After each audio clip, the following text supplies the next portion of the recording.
아우 배고파. 진짜. 그래도 점심시간이네. 다들 점심 맛있게 드세요. 턱이 또 왜 이러지? 아유 참. 어머, 방금 그 딱 소리 민수 씨 턱에서 나는 소리였어요? 뭐야, 나 턱 빠진 줄 알았잖아. 졸려. 혈당 스파이크 제대로 오네.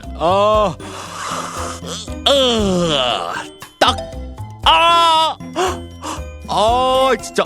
하품만 해도 소리가 나지. 진짜 큰일이네. 자고 일어났는데 묵직하고 뻐근하네. 안 되겠다. 병원 가봐야지. 턱관절 통증이에요. 방치하게 되면 통증이 더 심해질 수 있습니다. 정확한 원인 확인 후 치료 진행해 볼게요. 턱에서 나는 소리와 지속적인 통증으로 병원을 방문한 30대 남성의 사연이었습니다. 오늘 활기찬 클리닉에서는 턱관절 통증에 대해서 알아봅니다. 여러분의 활력 넘치는 인생을 위해 활기찬 클리닉 함께 하시죠. 네, 오늘 활기찬 클리닉 시간에서는요. 턱관절 통증에 대해서 알아보겠습니다. 김기준 원장 모셨습니다. 원장님 안녕하세요. 안녕하세요. 원장님, 오늘 주제가 턱관절 통증입니다. 이 턱관절이 정확히 어떤 부위인지 그리고 통증이 생기는 상황이 정확히 어떤 상태인지 말씀해 주시면 좋을 것 같아요. 네, 턱관절은 이제 모두가 아시는 것처럼 네. 귀 바로 앞쪽에 위치하는 관절입니다. 아래턱과 머리를 이어주는 중요한 부위인데요. 우리가 말을 하거나 식사를 하거나 할 때 계속해서 움직이는 부위라고 볼 수 있겠습니다. 이제 턱관절 통증 질환이라고 하면은 이 부위에 문제가 생기는 건데요. 주변 근육이나 인대에 문제가 생겨서 이제 뭐 통증, 아프기도 하고 움직일 때 소리가 나기도 하고 움직일 때 딱딱하면서 이렇게 걸리는 상황이 생기기도 합니다. 네.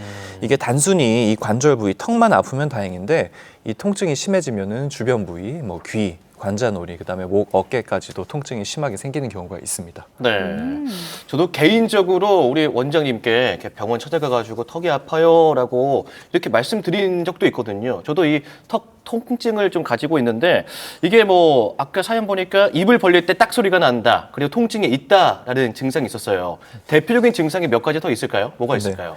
가장 흔한 증상을 지금 말씀해 주신 건데요. 네. 입을 벌리거나 식사를 하실 때 관절 부위에서 딱딱 소리가 나기도 하고요. 네. 입을 크게 벌리기 어렵고 또 벌릴 때 통증이 느껴지는 경우도 있습니다. 또 입을 벌릴 때 거울을 가만히 보면은 턱이 이렇게 자연스럽게 위아래로 벌어지는 게 아니라 삐뚤게 움직이는 경우도 있고요. 그래요? 네. 이게 관절에 걸림이 있으면은 자연스럽게 움직이는 게 아니고 걸린 부위 쪽으로 이렇게 좀 틀어지게 됩니다.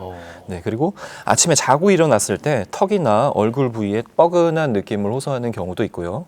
심한 경우에는 두통, 귀 통증, 그다음에 귀가 먹먹한 느낌이 들기도 합니다. 이 턱관절 통증을 겪는 분들이 생각보다 많다고 들었어요. 당장 저만 해도 그 하품하다가 턱이 빠질 것 같은 그럴 때 있지 않나요?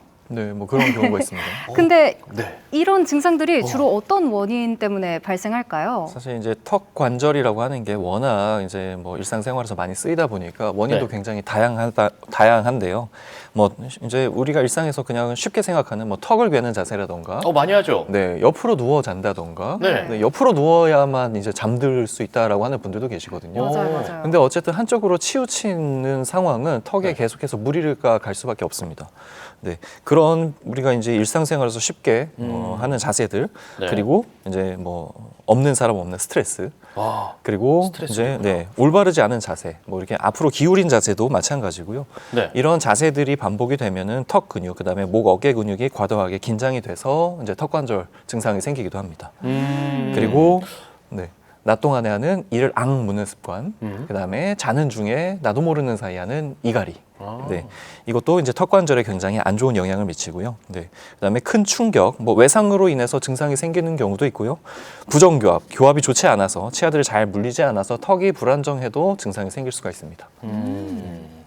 말씀하시는 동안 제가 막 턱을 이렇게 만지게 되더라고요. 혹시 좀 집에서 혹은 일상에서 이 턱 관절이 괜찮은지 알 수 있는 뭐 자가 진단 방법 같은 게 있으면 좋을 것 같은데 네. 그런 게 혹시 있을까요? 뭐 확인할 수 있는 간단한 방법들이 있습니다. 어. 이제 입이 잘 벌어지는지 확인할 수 있는 방법인데요. 손가락을 넣어요? 네. 손가락 3개, 네. 검지, 중지, 약지 이렇게 3개 손가락을 활용해서 세로로 이렇게 입을 벌린 상태에서 넣어보는 겁니다. 오. 만약에 이 세 손가락이 세로로 잘 들어간다라고 하면은 입이 벌어지는 양 자체는 부족하지 않고 괜찮다라고 판단할 수 있는데 간혹 턱이 불편한 상황에서 이렇게 손가락을 넣어봤을 때 손가락이 들어가긴 하는데 턱이 많이 아프다거나 아니면은 걸렸을 때 통증이 있으면 안 되는군요. 네, 이렇게 하는데 뭔가 문제가 있는 어색한 느낌이 있다거나 네. 아니면 손이 들어가지 않는다라고 하면은 입이 충분히 벌어지지 않고 턱 관절에 문제가 있을 가능성이 높습니다. 오. 네. 그리고 이제 거울을 보면서 입을 네. 벌리는데 턱이 한쪽으로 치우치는지도 확인해 볼 수가 있는데요. 네. 사진에서는 노란색 화살표로 표시를 해놨는데 입이 벌어지는 게 일자로 자연스럽게 벌어지는 게 아니고 한쪽으로 틀어지면서 벌어지는 겁니다. 한쪽 관절이 걸려서 이렇게 오. 덜컹덜컹 할 가능성이 높고요. 네. 지금은 위아래 제자리를 찾긴 했습니다만 간혹 아예 한쪽으로 치우치면서 틀어지는 경우도 있습니다. 네. 그리고 아침에 자고 일어났을 때 턱이 뻐근하다라고 하면은 뭐 내가 자는 동안에 말을 하거나 뭐 식사를 하거나 그런 게 아니기 때문에 그렇죠. 자는 동안에 이갈이를 할 확률이 굉장히 높고요. 아. 네. 만약에 턱에서 소리가 나는데 단순히 딱딱 소리가 아닌 모래알 갈리는 것처럼 자글자글 하는 경우가 있습니다. 네. 이게 턱뼈의 표면이 울퉁불퉁하다라는 얘기인 거고 염증성 변화를 보이는 경우가 있기 때문에 그런 자글자글 소리가 난다면 빠르게 진료를 받아보시는 것이 좋습니다. 그러면 만약에 그렇게 턱관절 통증이 있어서 병원을 방문을 했어요. 그러면 어떻게 치료가 진행이 되는지도 궁금하고 또 원인이 다르면 치료 방향도 좀 달라지는지도 궁금하거든요. 네, 치료도 뭐 원인에 맞춰서 이제 여러 가지를 이제 생각해 볼 수가 있는데요. 만약에 통증이 심하지 않다라고 하면은 대부분은 보존적인 치료로 이제 호전이 됩니다. 뭐 통증을 이제 완화시키기 위해서 약물, 약 처방을 내드리기도 하고요. 네. 그다음에 주기적인 턱관절 물리 치료로 턱관절 그리고 주변에 뭉친 근육과 인대를 풀어주기도 합니다. 지금 사진은 뭐 물리 치료를 받고 있는 겁니까? 네, 맞습니다. 턱관절 전용 물리치료 기계가 있어서 네. 물리치료를 받아서 이제 근육을 풀어주는 거라고 보시면 됩니다. 네. 만약에 씹는 근육, 저작근이라고 하는데요. 씹는 근육이 너무 강한 경우에도 턱관절에 무리가 가는 경우가 있습니다. 네. 그때는 이제 근육의 힘을 풀어주기 위해서 보톡스 주사를 놓을 수도 있고요. 네. 뭐 이제 씹는 근육 쪽에 턱 쪽에 보톡스를 놓는 거기 때문에 이제 뭐 부가적으로 덤으로 이제 갸름한 턱선까지도 뭐 얻을 수가 있습니다. 그렇군요. 네, 만약에 수면 이갈이 자는 동안에 이갈이로 인해서 턱 관절이 계속해서 부담을 받고 있는 상황이라고 하면은 장치를 착용을 해서 치아와 턱을 보호해 줄 수도 있습니다. 네. 자, 그러면 어쨌거나 가장 중요한 거는 예방하는 거예요. 예. 이 턱관절 통증을 뭐 줄이거나 예방할 수 있는 방법이 있다면 좀 뭐가 있을까요?